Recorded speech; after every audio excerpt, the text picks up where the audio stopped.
Est-ce que vous m'entendez là? Oui. Voilà, ça va. Parce que si je m'assois, mes idées s'assoient aussi. Et c'est pas terrible. Merci de m'avoir invité et de vous préoccuper des sujets qui nous réunissent aujourd'hui et qui feront en sorte que nous serons unis encore longtemps parce que la bataille sera longue. Merci aussi d'être là ce vendredi, alors qu'il fait beau. Barjac, commune que j'administre depuis maintenant 28 ans, avec 34 ans de mandat public, j'étais conseiller départemental auparavant. Ça se trouve 1 heure au nord de Nîmes et 1 heure à l'ouest d'Avignon. Voilà, braquez votre fusée si vous voulez nous neutraliser. C'est un village entouré d'une belle campagne où se développent de grandes cultures. Blé tendre, blé dur. Merci. La première des recettes pour qu'on aille vers une restauration collective bio, c'est de prendre une décision politique. Voilà. Voilà la clé de tout. Après, les tendances suivent. La finance aussi. Et surtout, et ça c'est lent, l'agriculture. Lorsque on s'embarque vers le bio, imaginez que toutes les cantines de France, primaires, secondaires, collèges, les hôpitaux, les EHPAD, les maisons de retraite, les prisons, vous avez goûté la restauration collective dans ces endroits-là? Vous n'avez pas fait de la dépression nerveuse au bout de quelques jours? Je crois que la réjouissance des papilles, avec des bons produits, c'est essentiel. Mais si tout ce monde-là se mettait à réclamer à l'agriculture des bons produits, les paysans, qui ne sont pas plus bêtes que les autres, s'y mettraient. Parce qu'il y aurait effectivement un intérêt à s'y mettre. Je crois que dans la décision que nous avons prise, politique, il y a plusieurs choses.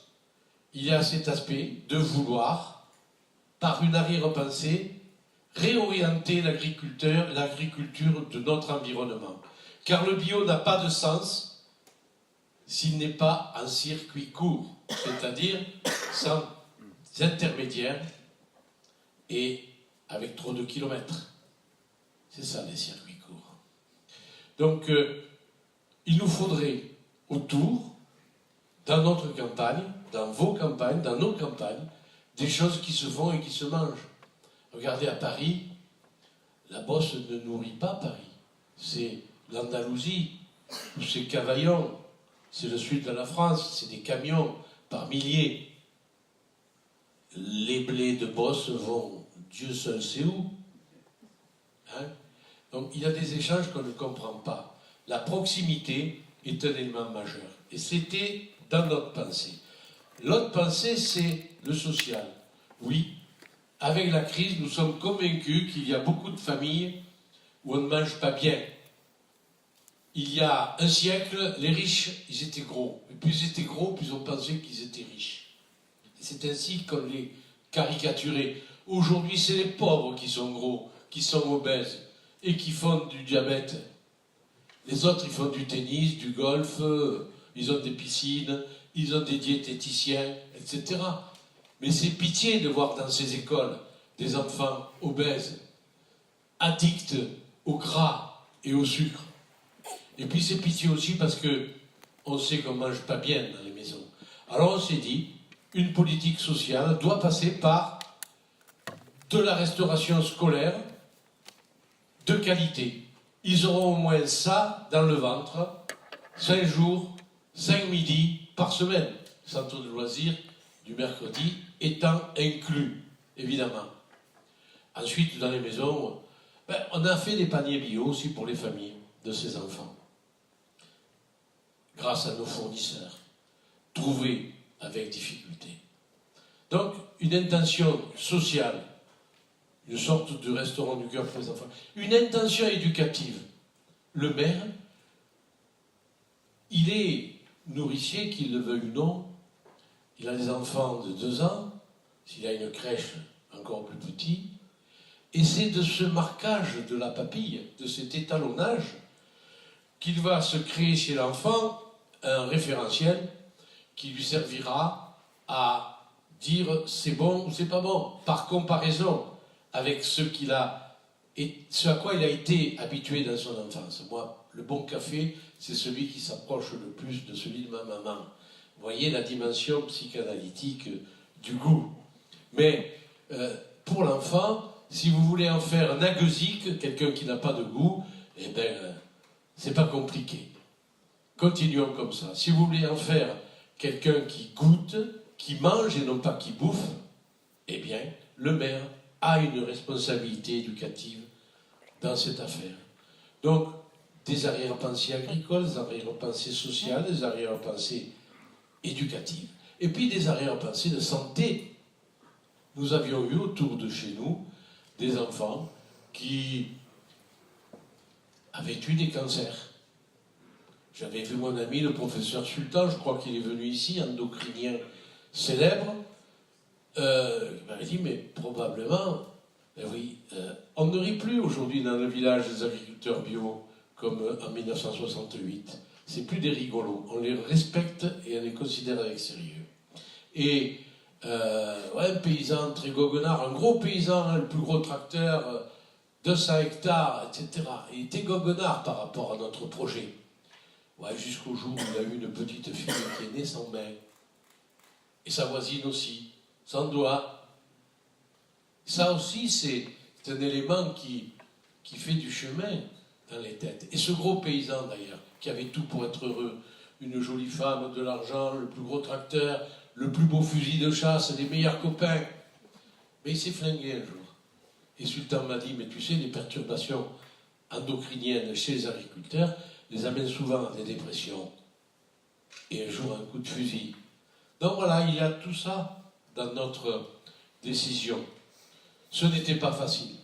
Il est vrai que nous avions des repas déjà de qualité, équilibrés par une diététicienne, Aline Guyeno.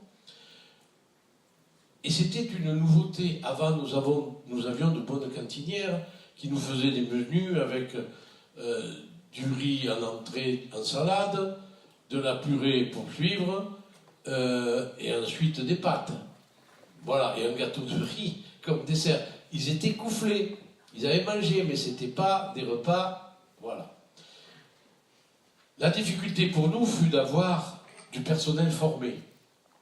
Et je suis heureux d'être accompagné de professionnels de haut niveau.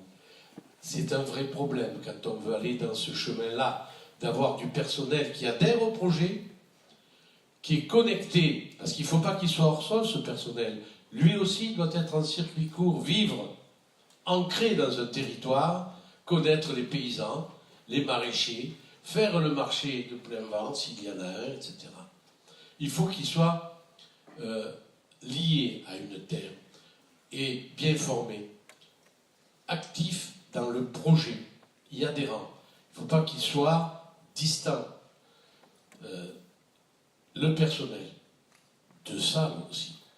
Nos cuisiniers étaient étonnés que nous leur demandions de présenter les menus comme on le fait dans les 3 étoiles, hein, en toc, et en respectant l'enfant comme un grand personnage, un grand monsieur. Leur présenter le menu, d'où ça vient, comment on l'a fait, voilà. Et ça a changé beaucoup de choses. Ils surveillent les récréations. Ils en ont une image bien différente de celle des instituteurs, des professeurs d'école. Je trouve qu'il est déplorable que l'éducation nationale laisse ces 2 heures méridiennes un peu à l'abandon de tout aspect éducatif. Et c'est là que, justement, les maires, les élus, ont des responsabilités. Il ne s'agit pas simplement de s'acquitter de quelque chose à la légère, que la loi d'ailleurs n'oblige pas. Un maire n'est pas tenu de restaurer les enfants. Il faut les restaurer, mais aussi, à cette occasion-là, leur apprendre des choses. Le gaspillage, la sacralité des aliments. On est dans une société où la table vient du mot messe, le partage aussi. La fraternité autour d'une table. On a banni, nous, le plateau individuel.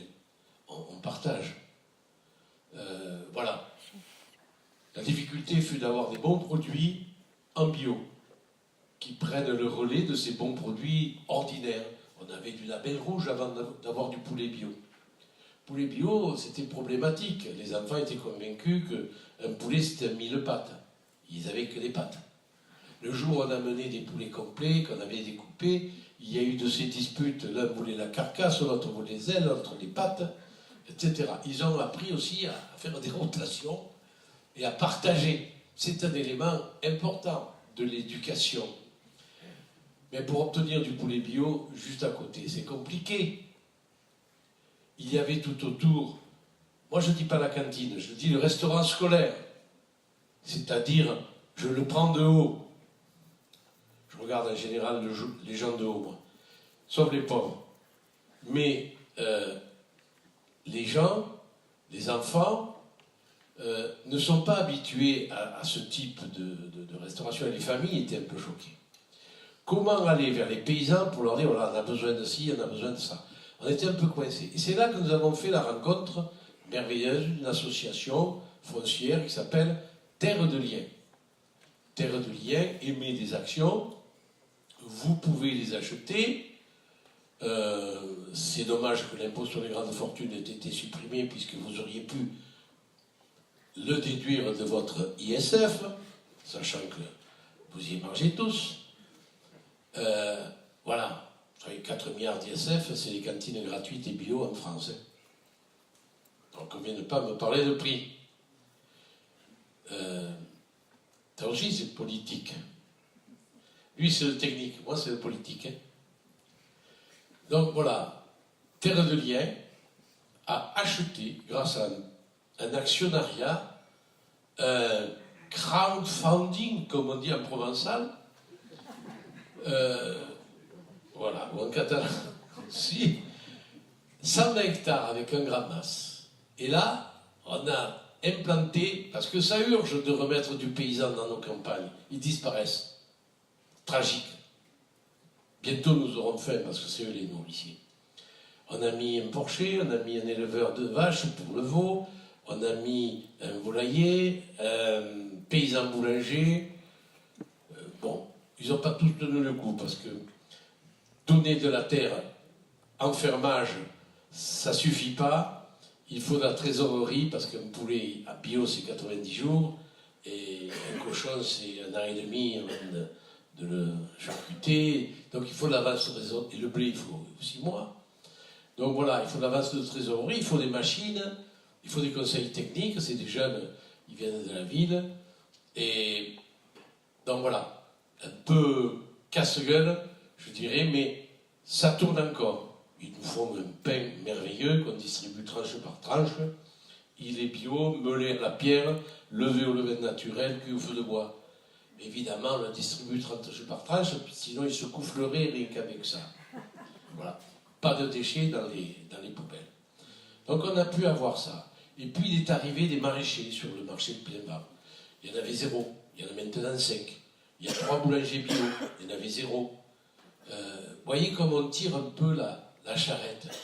Et ça aussi, c'est de la responsabilité du maire, cette dynamisation vers un meilleur, vers un mieux.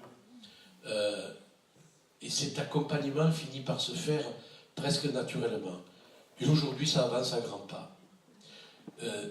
Nous avons donc maintenant la routine, c'est plus le début comme l'aéropostale, vous savez, où c'était assez chaotique, on laissait un train d'atterrissage en passant les Andes au début. Ben, nous, c'était un peu pareil. Il y avait des jours où on manquait de produits, alors on allait la mort dans l'âme vers des produits dits conventionnels, pas bio. Aujourd'hui, on est à peu près à 90% bio de notre cantine. Voilà. Mais quand je dis cantine, non, je me trompe, restaurant scolaire. Et puis on est devenu contagieux. C'est vrai que le film de Jean-Paul Jaude, Nos enfants nous accuseront, certains d'ailleurs sont en train de le faire aujourd'hui, hein, C'est plus le futur, c'est maintenant. Voilà. Nous ont fait promener un peu partout en France, à l'invitation comme aujourd'hui, pour répondre aux questions, dire comment on fait. Mais, voyez, j'ai tenu, non pas être technique, mais vous dire un peu quel est le fond de ma pensée. Vous savez, je vous disais, les poulets autour de notre cuisine centrale, là, on n'en mange pas. Pourtant, ils sont pas loin, hein, 300 mètres.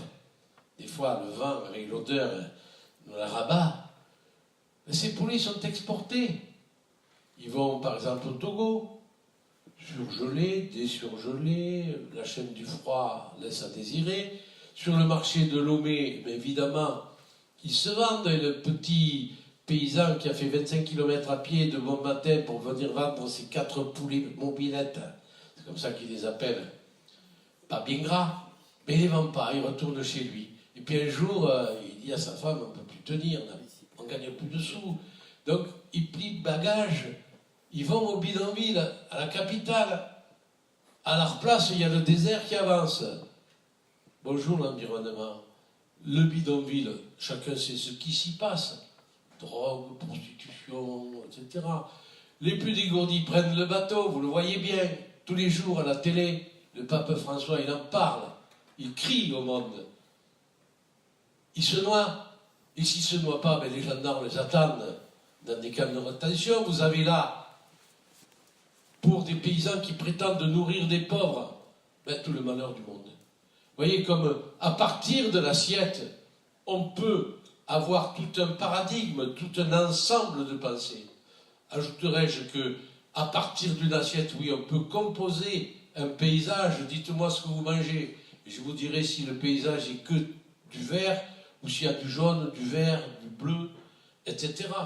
Oui, le pouvoir d'achat des collectivités locales dans la restauration collective est capable de pousser aux fesses cette agriculture un peu lente à virer de bord.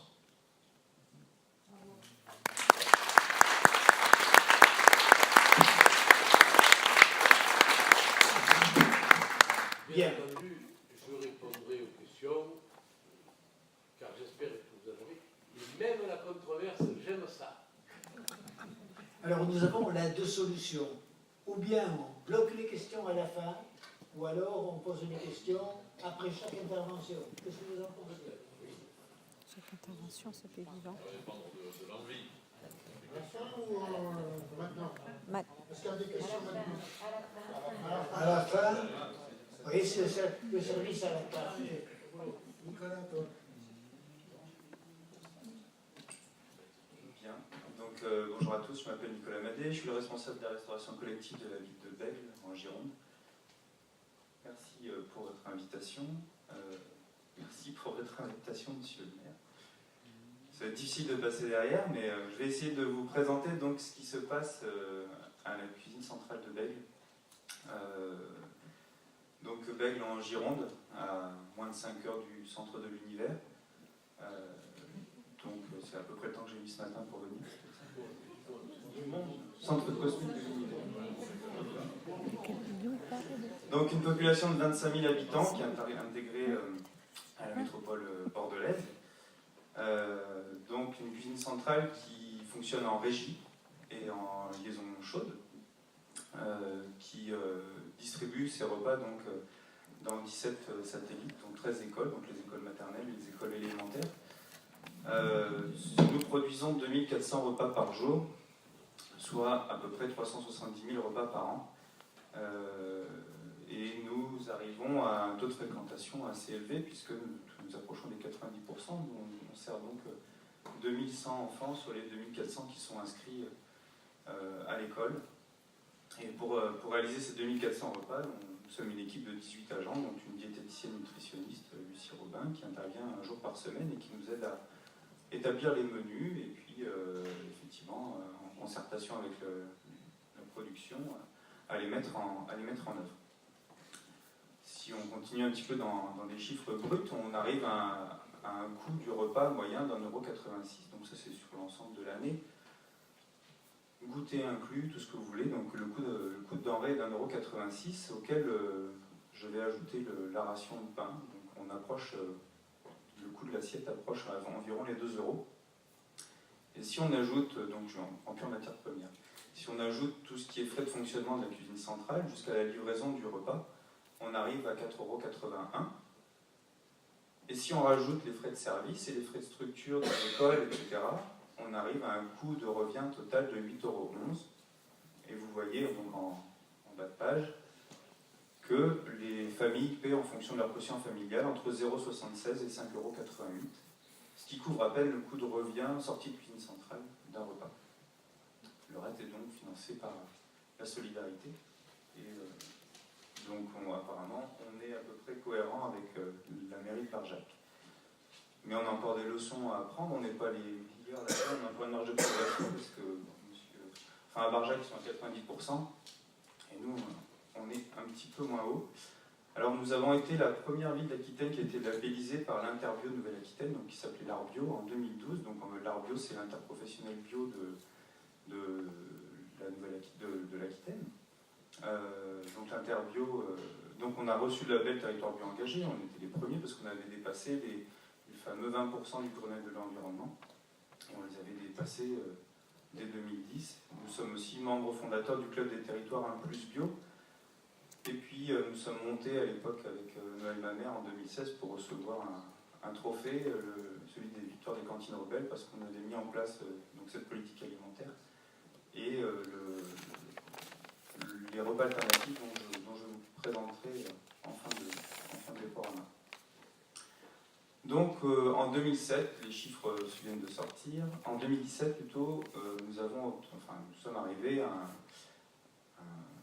chiffre de 34% de bio dans notre restauration collective, avec un objectif à 50% en 2018. J'atteins un plafond de verre parce qu'en fait le raisonnement de la bio, c'est le chiffre d'affaires, c'est en valeur.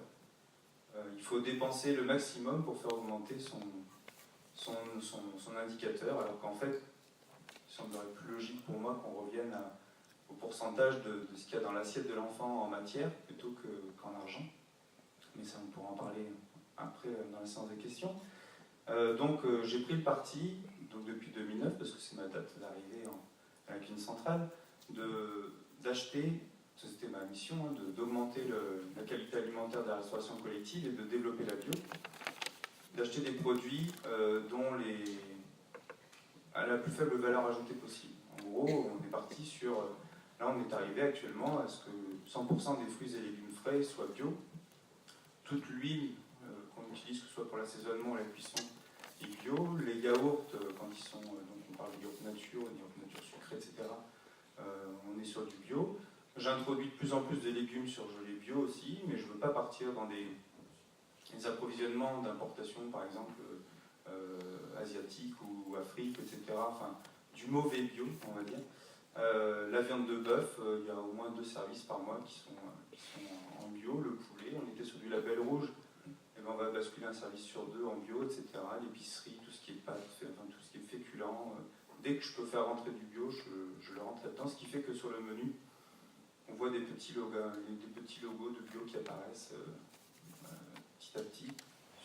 Et peut-être qu'un jour, ce sera plutôt des logos conventionnels qui apparaîtront plutôt que des logos bio. La démarche aussi, c'est de pouvoir s'approvisionner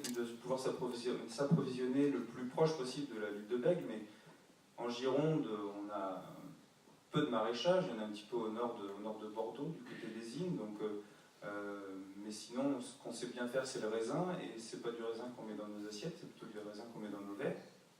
Donc on va plutôt s'approvisionner dans le Marmandais.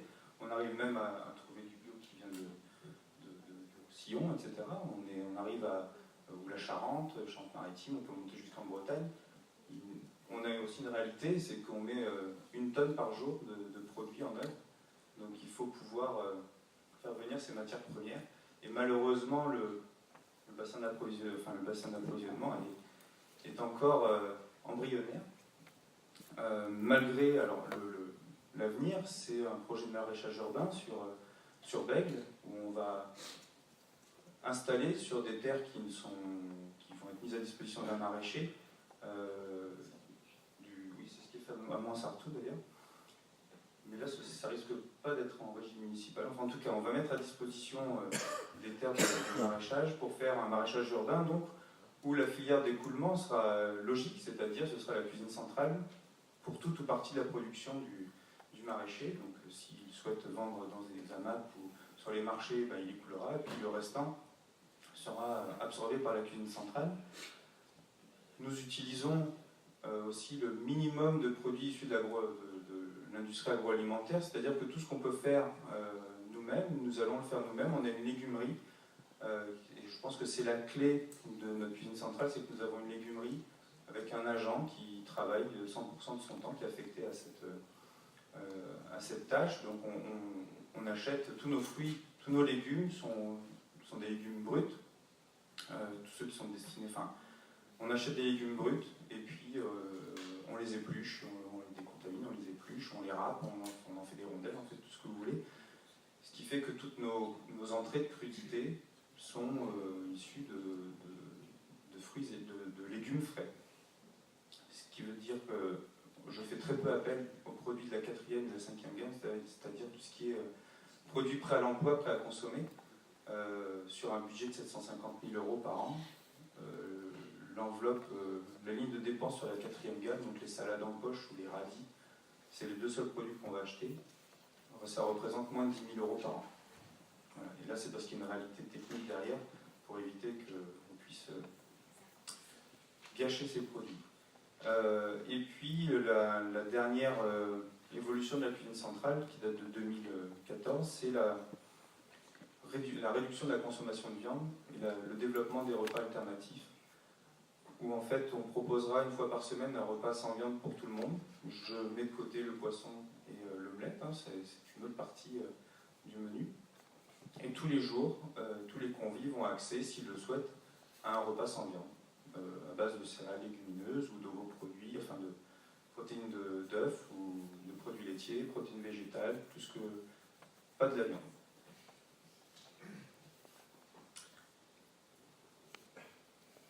Alors, ça je l'ai déjà dit, on avait signé une charte avec l'Arbio à l'époque et donc est devenu l'Interbio Nouvelle-Aquitaine.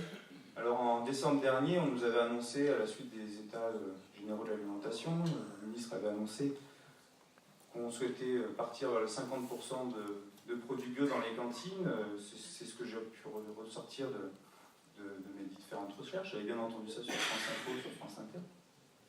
Et puis en fait, la donne a un petit peu changé. Et on se rend compte que finalement ce sera plutôt 50% de produits d'origine durable, on va dire. Et dans ces 50%, enfin, parmi ces 50%, il faudra compter au moins 20% de produits issus de l'agriculture bio. Donc on ne sait pas encore si ce sera 20% des 50% ou 20% des 100% de bio dans la cantine. Donc il y a encore tout ce petit...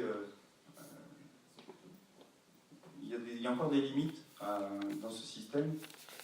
Peut-être que quand on voit qu'on avait annoncé 20% de bio en 2012 et que finalement on en est à 3% des achats dans les cantines, dans les restaurants scolaires, même s'il y a une preuve de bonne intention, je pense qu'il va falloir peut-être aller un peu plus loin dans la démarche. Et c'est les politiques qui ont cette charge-là de prendre le risque de supporter financièrement la restauration scolaire et d'aider au développement de l'agriculture bio. C'était une petite parenthèse. Et donc je reviens à la cuisine centrale de Bègue qui a développé la proposition de repas alternatifs. Et puis vous avez pu en entendre parler en décembre aussi, Nicolas Hulot, le ministre de la Transition énergétique, a fait une annonce. Il souhaiterait que dans chaque cantine, une fois par semaine, on puisse servir aux convives un plat végétarien.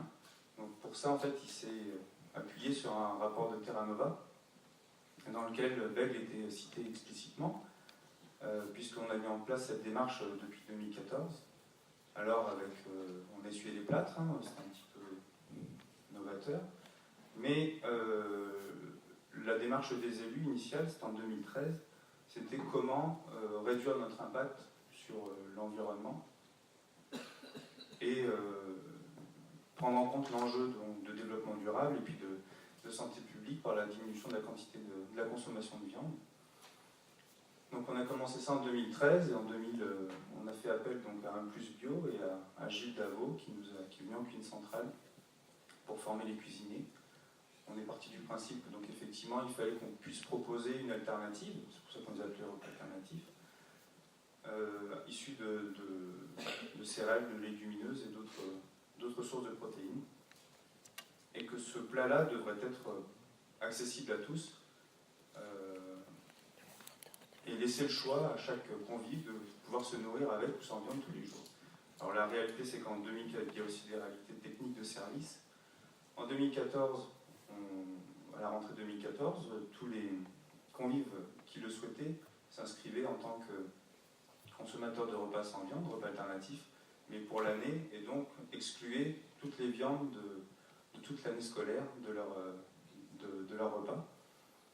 On a bien vu que ça crée des clivages et même de la frustration, parce que des fois, l'enfant pouvait vouloir ne pas manger de bœuf, mais vouloir manger le poulet. Donc on a fait évoluer notre système, et grâce à une réservation en ligne, on est capable maintenant donc, de proposer, si l'enfant s'inscrit 15 jours à l'avance, de pouvoir réserver, d'avoir le choix, de prendre le menu, de dire bah, ce jour-là je mangerai du rôti de bœuf, mais ce jour-là je mangerai un crumble de légumes, ce jour-là je mangerai le poulet, et le lendemain je mangerai le poisson, et le surlendemain je mangerai je sais pas, des lasagnes, épinards, ricotta, etc. Donc on a un double choix permanent de menu qui est accessible à tout le monde. Et la petite, on va dire, ce qui nous a permis aussi de sortir d'un débat sur la laïcité de l'assiette, c'est-à-dire que maintenant tout le monde peut manger ce qu'il veut quand il le souhaite, avec ou sans viande. La question du sans porc n'est plus du tout évoquée dans les cantines. On gère des réservations de repas, les agents sont beaucoup plus confortables avec cette question-là. Et voilà, donc ça nous a permis de sortir du débat de la laïcité. Donc là, c'est le flyer qu'on a édité dans les cantines. Voilà. Mais ça n'est pas une démarche simple que de proposer des repas alternatifs. On a d'abord dû former les responsables de production, puis ensuite les cuisiniers, les agents de restauration, les animateurs, informer les parents, les enfants, les collègues aussi de la démarche qui est entamée qui est de la démarche politique, de la volonté politique de ce projet. Pourquoi enlever la viande? Pourquoi enlever la viande et payer le même prix? Ça, il faut expliquer. Hein. C'est la première diapo, quasiment, finalement, on se rend compte qu'on ne paye pas le vrai prix de l'assiette. Donc, que je vous mette de la viande ou pas, finalement, à la fin, vous payez moins que ce que ça coûte. Et puis, informer aussi sur le fait que on peut s'en passer. On anime des ateliers culinaires avec les enfants sur les temps périscolaires, deux mercredis par semaine. J'ai des enfants qui viennent en cuisine centrale, qui viennent fabriquer avec un responsable de production, avec un chef cuisinier formé, des plats alternatifs. Et puis, les enfants sont récupérés à la cuisine centrale par leurs parents en fin de journée, à 6 heures, qui me permet de faire visiter aussi la cuisine aux parents d'élèves, de leur expliquer la démarche, etc. Donc, sur la communication classique, papier, internet, etc., on compte aussi sur le bouche à oreille.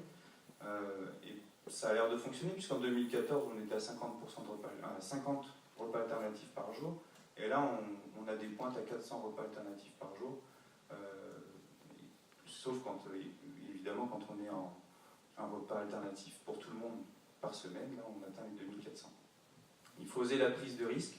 On a oublié on ne sait plus cuisiner les céréales et les légumineuses. Il faut réapprendre à... C'est pas des choses qu'on apprend en CAP de cuisine. Hein. On sait très bien faire un bœuf bourguignon, mais on ne sait plus faire cuire du millet, du sarrasin, du quinoa ou du boulgour, toutes ces choses-là. Les réassocier, leur donner du goût, faire aimer ça aux enfants. Donc on a essuyé les plâtres, on les essuie encore d'ailleurs, on fait des tests.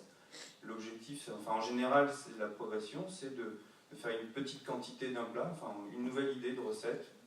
On la met pour une petite quantité, donc on la propose sur un mercredi en général, où on va faire 30 ou 40 couverts en alternative, ou pendant les vacances scolaires, et puis ensuite on la déploie sur 250, 300, puis ensuite on la déploie sur 2000, et puis on voit comment c'est apprécié ou pas par les enfants. Il faut être capable d'accepter l'échec et puis d'insister dans la démarche. Ça, c'est la clé. Et c'est pas facile quand on est gestionnaire de cuisine centrale ou même chef cuisinier de s'entendre dire que, un, bah, on a tout jeté, et deux, que c'est pas bon, enfin, parce que les enfants parlent de façon très cash, hein, c'est pas bon, avec d'autres mots même d'ailleurs. Donc, c'est dégueulasse. On connaît, Fallait le dire. Donc voilà, il faut savoir se confronter à ça, ces retours négatifs, mais il faut insister parce que de toute façon, c'est très bien que c'est l'avenir aussi. Notamment parce qu'on nous demande aussi de faire des efforts sur les budgets. Alors on peut en faire sur toutes les autres lignes de dépenses, que ce soit les produits de nettoyage, que ce soit les frais de fonctionnement autres que les denrées alimentaires. On a pris aussi le parti avec de s'associer pour tout le reste, pour nos achats, sur un groupement d'achats métropolitain, ce qui nous a permis de faire, pour tout ce qui est achat conventionnel, ce qui nous permet de faire des économies. Ça, il faut le dire, on a fait 10% d'économies grâce à cette démarche-là. Avec la métropole bordelaise, on a créé un groupement d'achat, on s'est associé avec toutes les cuisines centrales qui étaient volontaires pour intégrer ce groupement, ce qui nous a permis donc, de faciliter nos procédures d'achat, parce qu'on est dans le cadre d'appel d'offres aussi. Je pense qu'à Barjac, on doit être 250 repas par jour, on est moins contraint par les règles de marché public que dans une ville où on va dépenser 750 000 €, on ne rentre pas dans les mêmes critères de seuil de marché public, etc. Donc là, En plus, on s'en fout. ce qui est encore mieux. Bon, ça c'est le côté technique. Voilà. C'est pareil pour les microbes. On respecte HACCP. Mais chaque fois qu'on vient nous contrôler, je dis mettez autant de zèle que les Américains ont mis pour traquer Ben Laden, afin de traquer les pesticides contenus dans les produits, pour traquer les bactéries, comme si elles étaient toutes mauvaises. Ce n'est pas forcément toutes des ennemis du peuple, les bactéries.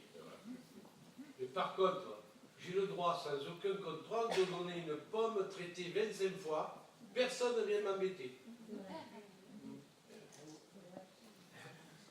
Donc il faut transgresser un peu. Beaucoup même. Moi, pragmatique. Bon, voilà. Dans cette méthode, dans cette pratique-là, en fait, le principal intérêt général des économies, c'est pas de faire diminuer le budget, au contraire, il est même en progression. Et c'est en tout cas que toutes ces économies soient réinjectées dans l'achat de denrées de qualité supérieure et plutôt bio même, tant qu'à faire. Voilà. Donc, et c'est là où on est un petit peu borderline, c'est qu'on s'autorise on s'est autorisé à sortir du groupement d'achat et même des seuils de marché public pour aller passer, contractualiser en gré à gré, soit avec des producteurs, soit avec, en tout cas, d'acheter en dehors du cadre des marchés publics, mais toujours dans la limite légale. En tout cas, on arrive à jouer là-dessus pour faire en sorte qu'on puisse acheter les produits qu'on souhaite et non pas qu'on achète les produits qu'on nous propose, les produits standards. Les chutes, c'est un secret. Et évidemment, la principale, en tout cas à Bègle, mais comme partout en France quasiment, dans Barjac, la principale source d'économie, c'est de limiter le gaspillage alimentaire, de revenir à des portions qui sont suffisantes et nécessaires pour les convives. Ça ne sert à rien de donner 150 grammes de poisson à un enfant, il n'est capable que d'en manger 60 grammes.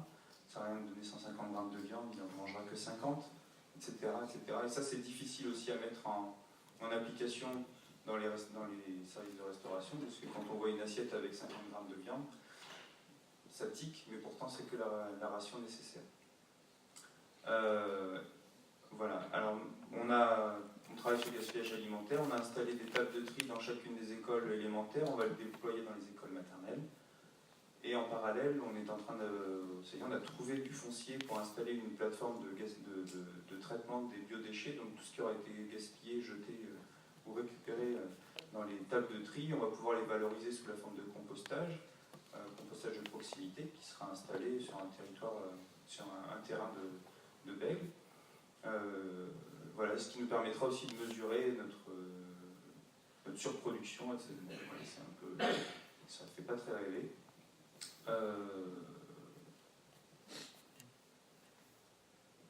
Je pense que j'ai presque fini, mais tout ça aussi, alors ça c'est le côté technique. Travailler le produit brut, je sais que c'est pas possible dans toutes les cuisines centrales.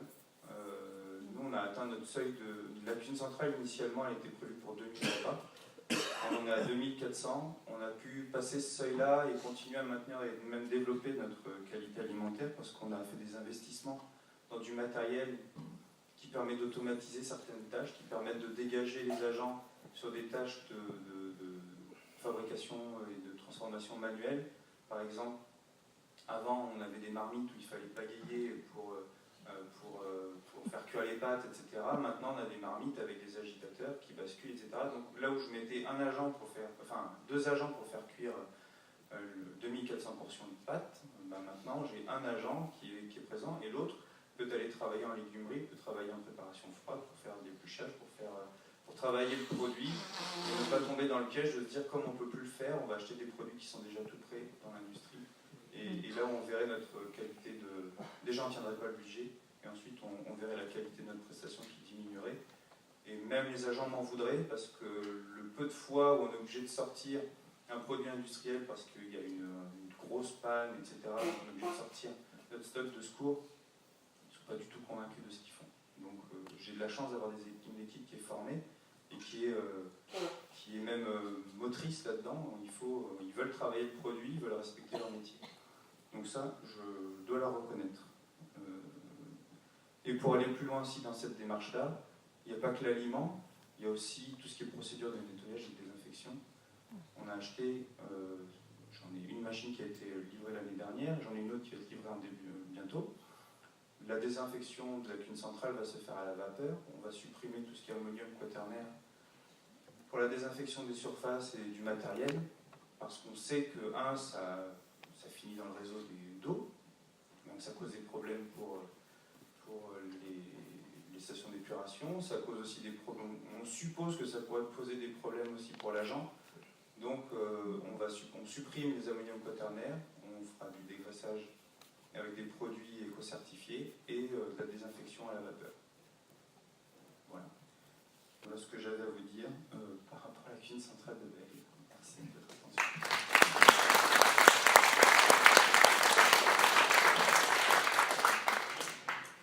Bien. Alors on a une demi-heure à peu près, peut-être un peu plus, de questions.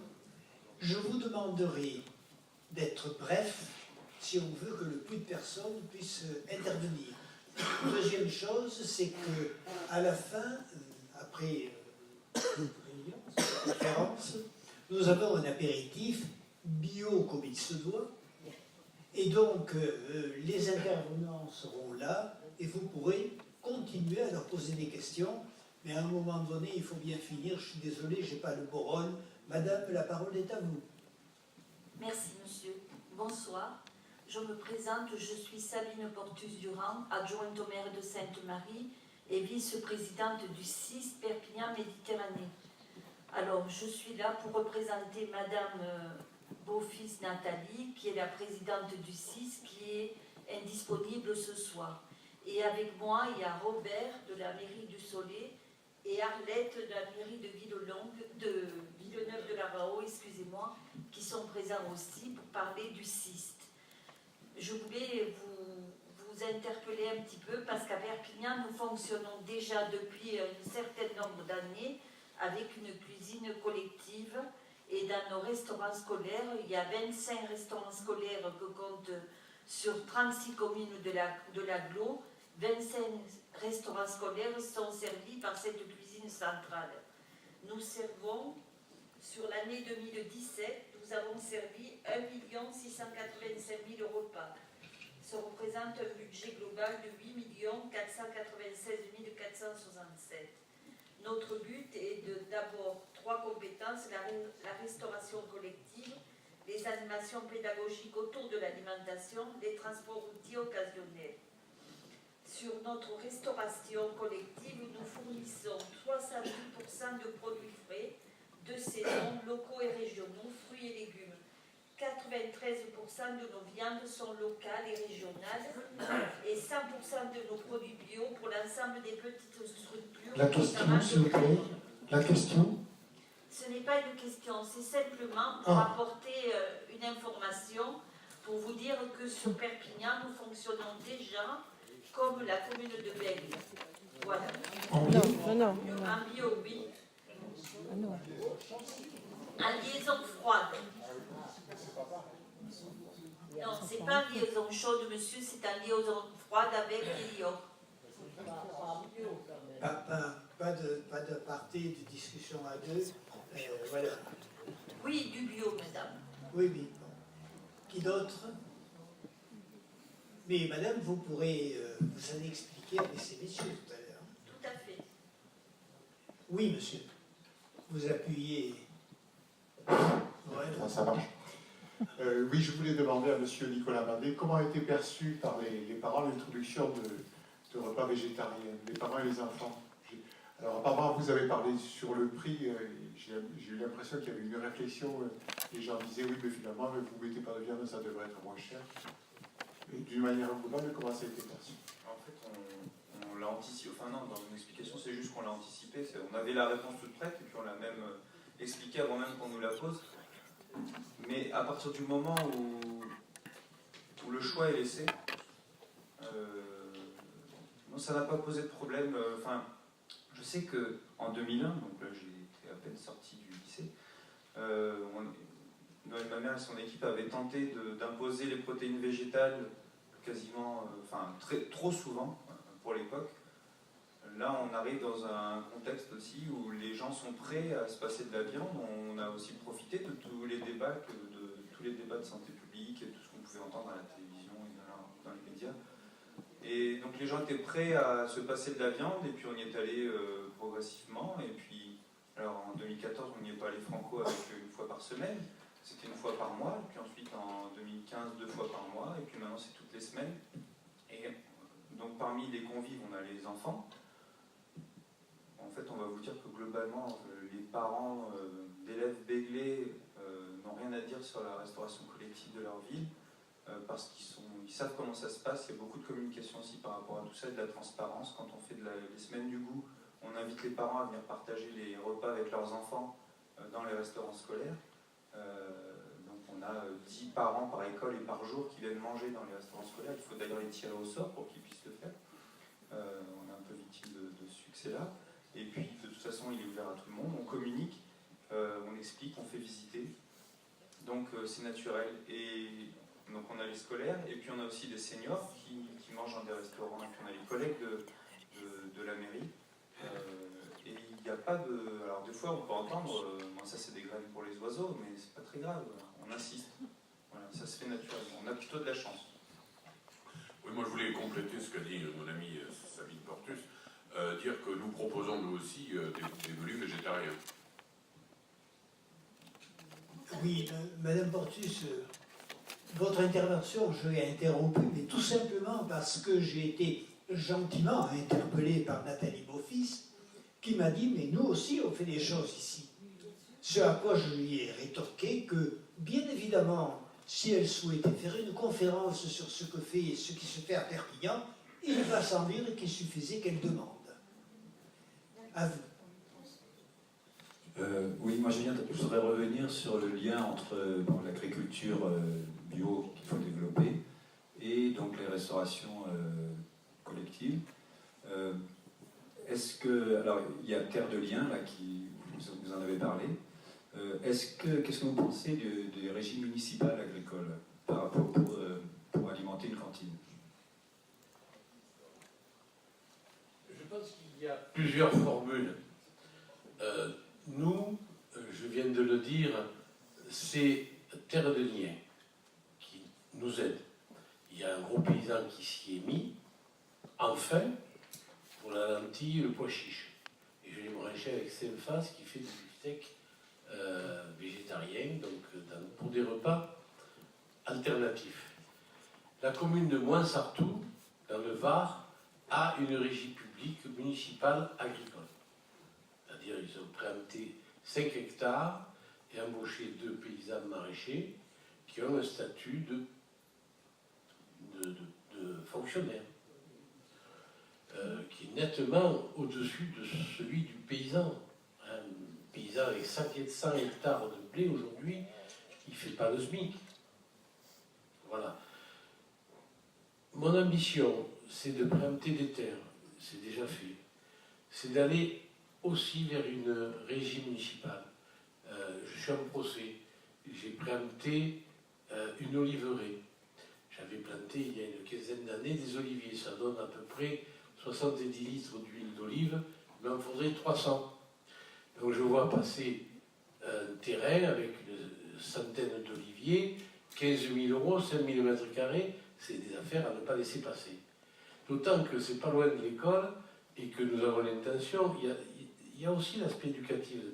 Avec les gamins, déjà, on ramasse les olives, avec les parents et tout le personnel municipal, y compris les gens du bureau, des bureaux, de l'administration. On aimerait faire une fête de l'olive et être en autarcie complète pour l'huile d'olive. On n'est jamais si bien servi que par soi-même. Voilà pourquoi la régie publique. Alors on me dit, tu veux faire un cause-cause. Mais non, c'est pas un cause-cause, ça. Mais en plus, s'il y avait des paysans qui s'y mettaient, on n'aurait pas besoin de le faire en interne. Moi, je ne demande pas mieux que d'externaliser. Et je suis feignant comme tout le monde. Ça fait du souci quand c'est en interne. Merci. Patrick Marcotte, à côté, vous voulez demander la parole. Juste une question, tu voulais que je précise que je suis responsable du Sylvain Bio, donc voilà, c'est fait. C'était juste une question à l'intention de nos deux intervenants. Et je voulais simplement soulever cette question-là. C'est à défaut d'une volonté politique très affirmée comme celle d'Édouard et celle de la mairie de Bègles, apparemment, est-ce que en fait, que pensez-vous d'une progressivité dans la démarche? Je veux dire que avant de passer au tout bio, ce qui peut paraître quelquefois compliqué, en tout cas de révolutionner tout dans les cuisines et dans le bon sens, hein, mais est-ce que finalement se focaliser sur le passage à 100% bio pour les fruits et légumes, notamment dans une région comme la nôtre, et Dieu sait s'il y a des tonnages qui sont largement suffisants pour le faire, est-ce que c'est pas peut-être aussi un biais pour rentrer dans cette démarche progressivement? Je ne sais pas ce que vous en pensez. Je répondre. Oui. Moi, je pense qu'il faut donner un cap. C'est en ce sens que je parle de décision politique. C'est René Char, le poète, qui disait « L'impossible, nous ne l'atteindrons pas, mais ça nous servira de lanterne. » Donc, dès qu'on décide, effectivement, on va vers cela, on déclenche des volontés. Il faut effectivement un volontarisme. En fait, à propos de démocratie participative, je dois dire que je suis un peu court, moi. J'avoue, abuser du pouvoir. Dans l'intérêt général. Pardon, juste pour... pardon, tu voulais... Enfin, c'était pour dire qu'avec, vous avez aussi de manière progressive. Il faut d'abord se concentrer sur ce qui est disponible. La première chose qu'on achetait en bio avec, je ne l'ai même pas connu, mais c'était on le fait toujours vivre d'ailleurs, c'était des yaourts fermiers qui étaient fabriqués à 40 km de la cuisine centrale et qu'on achète encore. Et puis ensuite, on a vu que finalement le lait c'était disponible, et puis le pain, j'ai oublié de le dire, mais tout le pain que mangent nos petits béglés à la cantine est bio, fabriqué par les boulangers. Il y a un boulanger béglé, il y a un boulanger de Lormont, enfin ils se partagent le marché. Et puis les fruits et légumes, parce que ça y est, l'offre est disponible, donc il faut y aller progressivement, et puis il faut pouvoir compenser, parce qu'il y a toujours des élus, et c'est normal, qui raisonneront par le prix, se dire, j'ai fait des économies sur autre chose, je peux acheter plus de bio, etc., etc., puis on fait monter en puissance. Par contre, ce que j'ai pas dit, c'est que quand j'ai dit que j'atteignais un plafond de verre avec mes 35% en valeur, c'est parce que j'ai remarqué que le prix des denrées conventionnelles augmentait beaucoup plus vite que le prix des denrées bio. Et donc, j'ai jamais mis autant de bio depuis que je suis à la cuisine centrale, et pourtant, j'arrive pas à percer le seuil des 35%. Si je voulais le faire, ce serait pas compliqué. Il faudrait que j'achète encore plus de bio. Et Et pourtant, en pourcentage, en tonnage, en quantité dans l'assiette, il n'y en a jamais eu autant de bio. On est au-dessus des 50% régulièrement, voire parfois même à 80%, mais on est en dessous des 35% de la valeur moyenne du coût du repas. Je ne sais pas si vous arrivez à me suivre. Donc je pense que déjà pour inciter les équipes municipales à passer au bio, ce ne serait plus de raisonner en argent, mais de raisonner en portions, parce qu'on c'est très facile de ramener le pourcentage à la portion et au poids, plutôt que de raisonner en argent. Oui, madame, vous pensez à vous présenter quand vous êtes... Oui, je suis Renée Lavallée du collectif Alternative aux pesticides. Monsieur Chollet a parlé de contagion. J'aimerais savoir si vous avez transmis le virus à beaucoup de communes, lesquelles, où. Voilà. Et ensuite, à monsieur Madé, il m'a parlé tout à l'heure de Saint-Étienne, dont la restauration collective serait en bio. Sur la contagion, nous sommes toute une tribu à être contagieuse, organisée dans le club des territoires, dont fait partie Bègle, mais plein d'autres communes ou d'autres départements et d'autres régions. Nous nous sommes réunis plusieurs fois à la mairie de Paris et nous y avons rencontré beaucoup de sympathie de la part du maire, qui également est préoccupé par ce problème-là, avec la difficulté des circuits courts et donc d'un environnement paysan qui n'est pas favorable. Donc voilà, on s'est organisé pour diffuser, pour rayonner, pour faire comprendre, souvent en contact avec les associations des parents d'élèves, et là la saison devient propice, dans 2 ans c'est les municipales, donc il faut y aller, il faut les pousser un peu plus sur les élus là. Il y a beaucoup d'appelus, mais il y a peu d'élus. Voilà. On est contagieux en ce sens-là, puis on utilise les médias,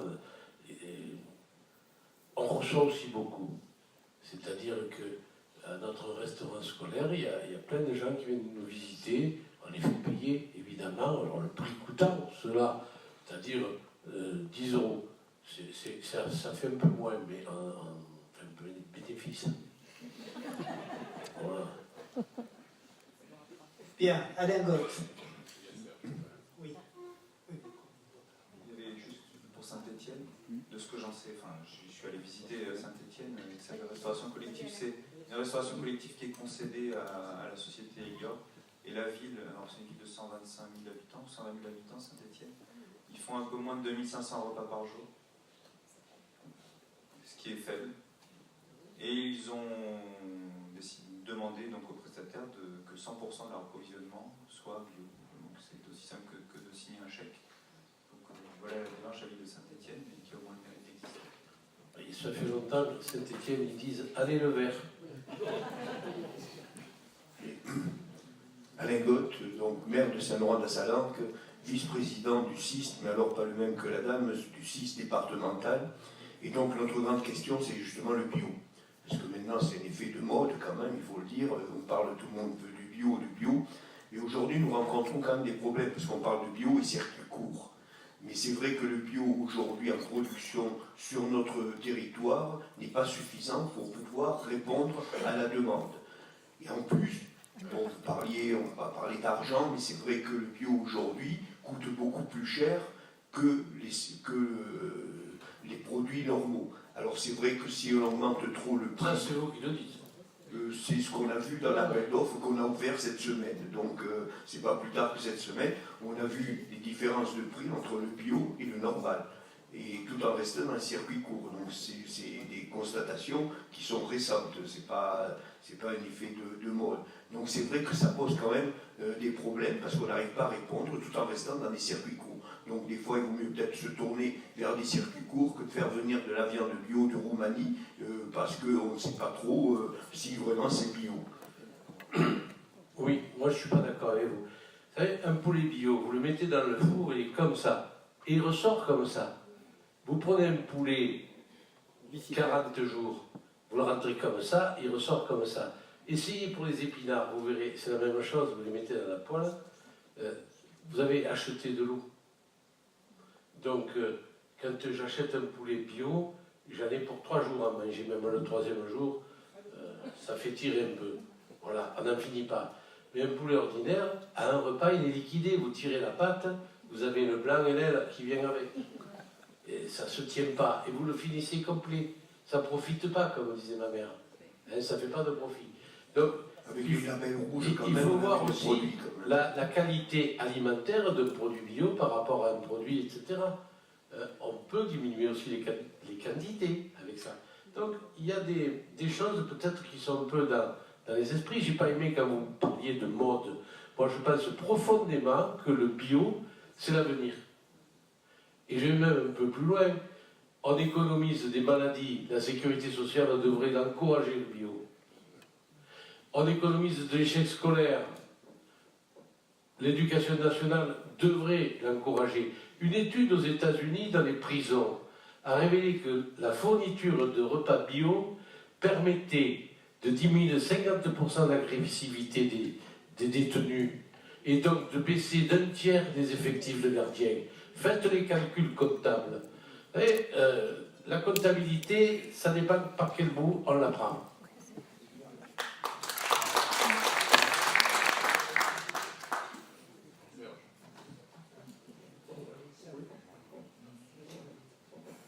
Donc, je voulais répondre à M. Gott que c'est ce que le reproche qui est fait souvent, et trop souvent dans ce département sur le fait qu'il n'y a pas assez de bio, c'est une erreur qui est avérée, quoi.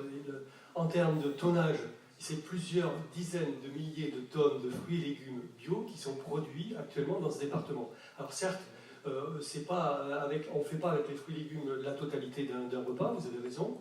Ce qui manquerait ici, c'est sûrement pas les fruits et légumes. Ce qui pourrait manquer, c'est par exemple des viandes de volaille et de porc. Ça, c'est vrai que on en fait très peu, ou en tout cas pas largement insuffisamment par rapport aux besoins de la restauration collective. C'est pour ça que je proposais tout à l'heure une progressivité de la démarche, en faisant travailler le local, aussi bien les producteurs et les entreprises, notamment celles des fruits et légumes, pour ensuite essayer d'initier et d'aller plus loin, comme l'a dit M. Chollet et la personne de Belle. Serge.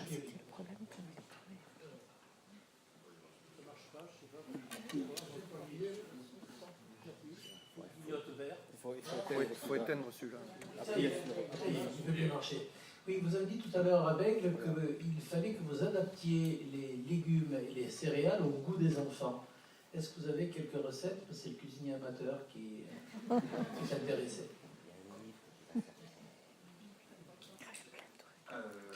Comment vous adaptez? Comment avec non, oui, on met du glutamate. Le glutamate, c'est très très bien. Ah oui, parce que si vous mettez du E113, du E127, non, mais vous voyez, par exemple, quand on fait un tagine végétarien, il suffit juste d'enlever l'agneau et puis vous compensez avec... alors, qu'est-ce que Jean-Christophe va rajouter? Quelques lentilles corail, un petit peu de pois chiche, il va rajouter du boulgour, on va mettre un peu plus de boulgour à côté ou de la semoule de blé, bio tant qu'à faire. Et puis on va pousser aussi le goût avec des épices tout simplement. Enfin, quand on mange un tagine, on ne mange pas un pot-au-feu, donc on s'attend à ce que ce soit plus parfumé, donc il va rajouter un petit peu de citronnelle, il va s'exprimer, voilà. Il faut que, mais par contre il ne faut pas que ça pique, parce que sinon les enfants ne reviendront pas. Et puis il faut apprendre aux enfants que c'est ça, le goût, c'est aussi ces parfums-là et qu'il faut qu'ils dépassent. Donc on va alors peut-être que la première fois ce ne sera pas apprécié, mais on va le proposer, on va insister 2, 3 fois, 4 fois, et puis après, si on est dans l'échec, c'est sûr qu'on s'arrêtera. Mais voilà, là il faut faire confiance aux cuisiniers, faire des dégustations et voir qu'est-ce qui est acceptable ou pas. Des crumbles de ratatouille. Donc la ratatouille, on sait ce qu'on sait. Par-dessus, vous allez donc vous allez faire un crumble avec des noisettes, etc. Et puis vous allez apporter un peu plus de goût et de texture aussi à ce plat-là. Enfin voilà, c'est comme ça. Donc là, il y a des livres de recettes aussi. On va chercher, on est abonné à des magazines comme Veggie, on a des livres de recettes. On a Gilles Davot qui fait un super bouquin aussi sur les techniques de cuisson. Voilà, c'est comme ça qu'il faut pousser les goûts, mais sans faire appel aux fonds en sauce, enfin les fonds déshydratés, c'est sûr. C'est promis, le prochain cadeau que je te fais, c'est un livre. Des cuisines. Me donnera la recette. Monsieur, vous avez... Oui, bonsoir. Laurent Bogue, j'ai le plaisir de diriger l'établissement public départemental qui a été cité tout à l'heure. Et alors c'est une contribution que je fais, je n'ai pas spécialement une question, mais ça peut peut-être rebondir sur des questions. Cet établissement qui est l'UDSIS, l'Union départementale scolaire et sociale, effectivement avait été créé en 1954 pour permettre aux enfants du département d'avoir une alimentation, de pouvoir accéder à une alimentation équilibrée. Ça rejoint un peu vos propos introductifs. Aujourd'hui, l'UDSIS, c'est 2 millions de repas servis par an, 12 000 par mois. Donc c'est une petite structure de restauration ou une petite expérience. Et c'est vrai qu'il y a des problématiques, mais il y a une volonté politique aussi de nos élus. L'UDSIS, c'est un outil de consensus politique, je tiens à le préciser. Et donc, sur l'UDSIS, quand même, nous allons nous approvisionner sur des filières bio. La difficulté, et là je rejoins à la fois le technicien et le politique, c'est de se mettre en conformité avec le code des marchés publics. Et en tant que responsable administratif, je ne peux pas dire ici qu'il faut transgresser, mais il faut s'adapter, on est souvent borderline. Donc en fait, quand même, je fais un petit état des lieux pour vous dire notre démarche aujourd'hui. L'UDSIS, c'est quand même 85% de viande bio, bœuf, c'est 32% de porc, on a ce problème d'approvisionnement.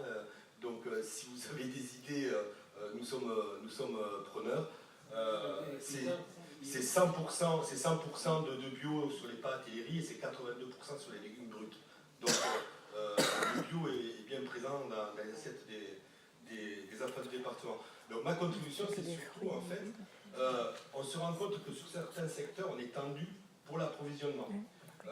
Donc effectivement, l'une des solutions qui est en cours de réflexion, c'est la création d'une légumerie départementale, mais pour autant, il faut qu'il y ait... Donc, on m'a chargé de ce projet récemment, donc on va essayer d'avancer avec le département là-dessus. Pour autant, il faudra qu'en amont, il y ait des producteurs qui nous fournissent du bio, parce qu'on doit avoir les meilleures intentions possibles. C'est la matière première, c'est un peu compliqué. Mais l'effet aspirateur devrait se créer. Après, je crois que ce qu'il faut prendre en compte aussi, et j'étais encore cet après-midi en Cerdagne à la rencontre d'éleveurs, j'y retourne ce soir pour rencontrer d'autres demain, je crois qu'il y a des choses à prendre en compte, qui est notamment la saisonnalité. Alors, la saisonnalité, on pense à ça immédiatement pour les fruits et légumes. Mais la saisonnalité, elle est à prendre en compte pour la filière viande aussi.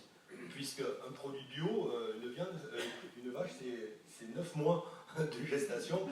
Et donc, pour répondre à la demande, il est important que le demandeur, qu'il soit privé ou public, cale ses menus d'une année sur ce que peuvent produire par saison les éleveurs ou les producteurs. Donc la réflexion, elle porte là-dessus aujourd'hui. Après, effectivement, et là c'est un sujet politique, il y a le facteur prix. Nous aujourd'hui, on sort en repas à 3,60. Prix de production, c'est 3,60, 3,65. Demain, si on veut aller vers toujours plus de bio, nous ne servons pas des cantines, nous vendons aux cantines, on va dire. Donc, ce qui se passe dans les restaurants scolaires, nous on accompagne, on fait de l'éducation au goût, mais ce qui se passe dans les restaurants scolaires est la responsabilité des communes. Pour autant, un coût de production, on va augmenter. Si on va vers du bio, on va augmenter. Donc, la question aujourd'hui, le portage politique qu'il doit y avoir, c'est le niveau d'acceptabilité à la fois politique, mais aussi des parents, quant à une augmentation du prix du repas. Et là, peut-être qu'il y a question, vous qui, je crois, êtes à 4,80, c'est ça, je crois, en coût de production pour des repas, vous avez mis en place le quotient familial. Mais comment avez-vous fait, ou comment faire dans vos différentes collectivités ou établissements, on se trouve en face quand même souvent de l'habitant ou du parent d'élève qui est un peu schizophrène. Je me fais volontiers provocateur. Pour la simple raison que le parent d'élève va vouloir toujours plus du local et du bio. Et c'est une bonne chose. Pour autant, si on leur dit demain que le prix du repas augmente, pas les mêmes personnes, mais le même socle commun va venir râler qu'il y a augmentation du prix de repas. Et le politique local, donc souvent le maire, va être confronté à cette problématique. Donc, si vous avez des éléments pédagogiques qui permettront à nos élus sur le terrain d'expliquer que finalement une augmentation de 20 centimes du repas, ça fait que 3,20 € par mois par enfant, ça ne grèvera pas leur abonnement iPhone ou leur écran plat. Donc, mais pour autant, je crois que localement, ici, je crois qu'il y a des maires, des adjoints, voilà la problématique où nos élus se trouvent aujourd'hui. J'ai fait un peu long, je suis désolé. Je vous dirai ce que j'ai déjà dit tout à l'heure. Moi, je suis prêt à organiser un rendez-vous éco-citoyen avec les diverses entités, le CIST PMM, le CIST départemental, l'UTSIS, peut-être d'autres collectivités, mais il faut en parler, il faut en discuter, et chacun ne peut pas rester dans son coin en disant c'est moi le meilleur. Voilà. Moi, je pense qu'il faut tout mettre sur la table et puis faire l'exposé de vos difficultés et aussi l'exposé de ce que vous avez fait qui vous paraît positif.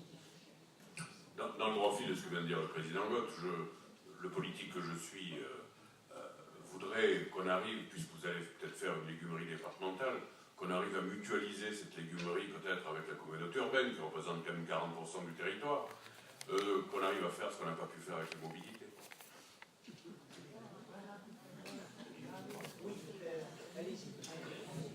Sur les histoires de légumerie, je suis venu accompagné par la vice-présidente du département du Gard en charge des questions alimentaires. Département du Gard qui bénéficie d'unités de conditionnement de légumes. Elle pourra, si elle le souhaite, s'exprimer là-dessus. Mais pour rebondir un peu sur votre propos, il y a 10 ans, nous avions en France à peu près 2% de l'agriculture consacrée au bio. Aujourd'hui, c'est pas beaucoup, ce n'est que 6%, c'est 3 fois plus.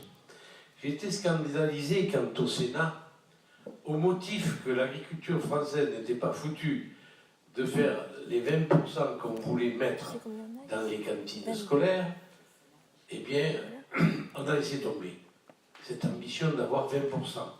Disant, nous avons le souci de la balance commerciale, et donc mettre 20%, ça voudrait dire des importations. Dans le même temps, on supprimait les aides aux agriculteurs bio. Donc c'est une hypocrisie de la part du Sénat que de dire cela. Si on veut du bio, c'est possible, il suffit d'aider pas plus le paysan bio que les autres, mais de les aider parce qu'ils ne le sont pas, alors que les autres le sont. Il y a une discrimination. Donc, est-ce qu'on en veut politiquement du bio? Là, la politique, j'habite à côté de l'Ardèche, c'est l'Ardéchois. C'est les ronds-points ou les cantines. Les élus sont en charge de cela. Comment peuvent-ils défendre qu'on ne mange pas bien dans les cantines scolaires et faire des ronds-points qui coûtent des millions? Eh oui, c'est vrai que c'est moins spectaculaire. Quoique, quand on est élu, vous savez, il y a du bonheur à aller dans les cantines manger avec les gamins. Moi, je leur fais laver les mains. Quand ils me rencontrent dans le village, ils me disent « Bonjour, monsieur le maire ». Ils me montrent leurs mains pour indiquer qu'elles sont propres. Vous voyez, ils ont les bonnes habitudes. Mais moi, j'ai du bonheur quand ils me saluent. Et ils ont la reconnaissance du ventre au sens propre. Nourrir, c'est aimer. Voilà. C'est comme dans le film. Dans le film, ça. Tu te rappelles hein? Oui, René Barbaron, collectif alternatif aux pesticides. Il me semble que quand on nous parle d'1 million de repas ou de 300 000 repas, on est bien loin de tout un projet éducatif avec des tables de tri, avec une légumerie, avec des cuisines, des recettes. Je pense qu'aussi bien Luxis, je ne sais plus, le cyste, ça a eu énormément de valeur à un moment, parce que ça a permis de développer les cantines dans les départements, d'apporter beaucoup de choses. Mais est-ce qu'on n'est pas maintenant à une période où il faut installer des maraîchers, où il faut développer le travail de la terre, la connaissance par les enfants de ce travail-là, la visite des jardins, comme ça se fait dans certains endroits, et c'est-à-dire ne plus rester dans les immenses... Ça va être un petit peu comme le bio à Carrefour, c'est-à-dire qu'on va dire, oui, moi j'ai 80% de bio, mais ça vient on ne sait pas d'où, et les enfants n'ont pas participé du tout à ce projet, les parents d'élèves non plus, le personnel non plus. On reste dans des liaisons froides avec des boîtes ouvertes et réchauffées.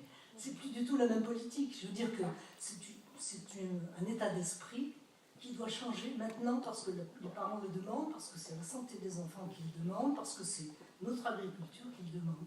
Enfin, il me semble. Bien. C'est vrai que, excusez-moi, il ne marche plus. Vous pouvez éteindre le micro qui est là, oui. Vous n'avez d'espoir que dans le fait que mon micro ne marchera plus. Moi, je partage tout à fait votre discours, madame. Ça veut dire que le métier de paysan, dès la maternelle, il faut le faire percevoir aux enfants.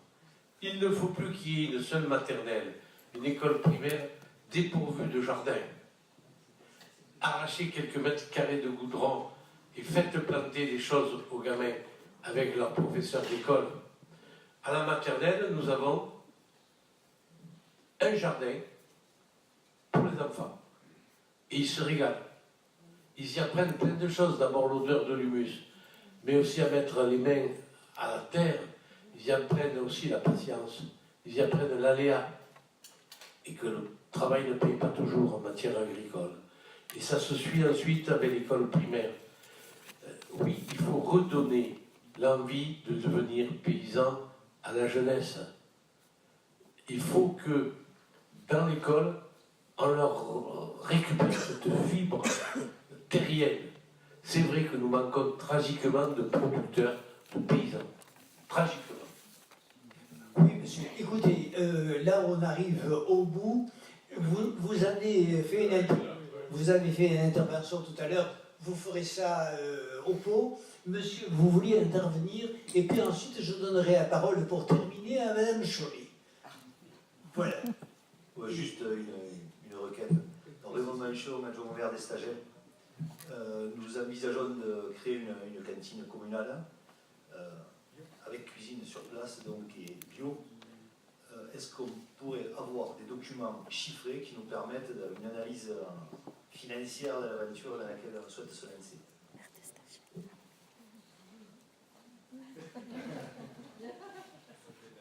Mais il n'y a pas de modèle. Faites selon votre idée, selon votre environnement, votre population de paysans notamment. Chacune est différente. Barjac, c'est pas Monsanto, Monsanto, c'est pas Bègle. Voilà. La notion de modèle, je n'y crois pas trop. Bien, madame. Je ne cherche pas de modèle, mais simplement des points de repère pour. Vous avez la documentation. On va terminer sur l'intervention d'une dame, parce que, bon, dans la période que nous vivons, c'est un peu normal. Bien, mais tout d'abord, merci pour ce riche débat. Je crois que j'inviterai mes collègues élus à se rencontrer. Tant Édouard que Nicolas ont parlé du Club des territoires. Rejoignez-nous. Nous avons y compris besoin de gens qui peut-être ne sont pas convaincus, mais qui vont s'enrichir de nos connaissances. Pour ma part, je dirais qu'au département du Gard, et je rebondirai sur ce qu'a dit la dame tout à l'heure, effectivement, nous avons créé des cuisines autonomes dans chaque collège. C'est-à-dire qu'au départ, il y avait une grosse unité qui produisait des repas pour tout le département.